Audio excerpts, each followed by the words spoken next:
Alright, episode 3 of From is where things get really dark, and we start seeing just how broken this place makes people. The episode kicks off with Boyd dealing with the aftermath of Father Khattri's death from the previous episode. The town's losing their spiritual anchor, and you can feel everyone's hope starting to crack.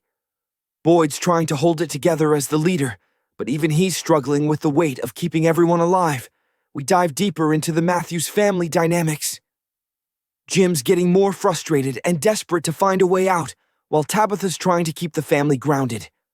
Their son Ethan is having these weird conversations with the boy in white, this mysterious kid who seems to know way more than he's letting on.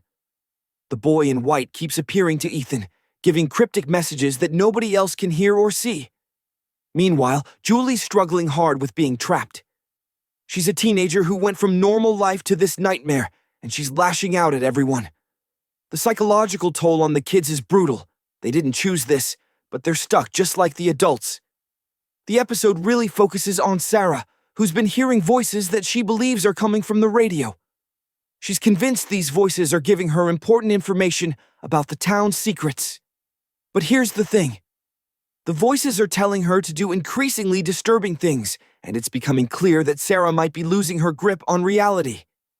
We get more insight into the town's history through Kenny and his mom. They've been there for years, and Kenny's mom is starting to show signs of dementia, which adds this heartbreaking layer.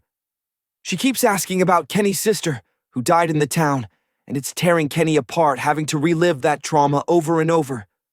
Victor makes a bigger appearance in this episode. This guy's been in the town longer than anyone, and he's basically feral at this point. He knows secrets about the place that nobody else does, but he communicates in riddles and drawings.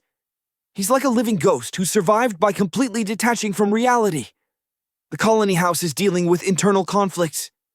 Donna's trying to maintain order, but people are getting restless and scared. There's this constant tension between wanting to explore and find answers versus staying safe and following the established rules. The episode builds to Sarah following the voices' instructions. She's convinced that if she does what they say, she can save everyone. But the voices are leading her down a seriously dark path, and it becomes obvious that whatever's controlling this town is using Sarah as a puppet. The creatures make their nightly appearance, but this time we see them being more calculated and cruel. They're not just hunting.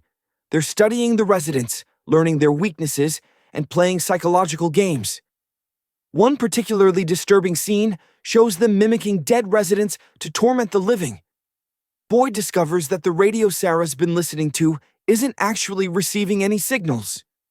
The voices she's hearing are coming from something else entirely, something that's been manipulating her from the inside.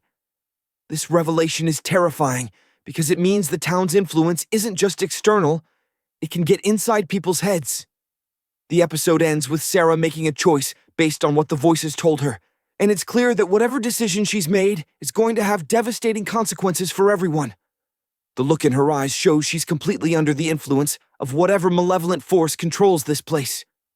What makes this episode so effective is how it shows that the real danger isn't just the monsters at night. It's how the town slowly breaks people from the inside.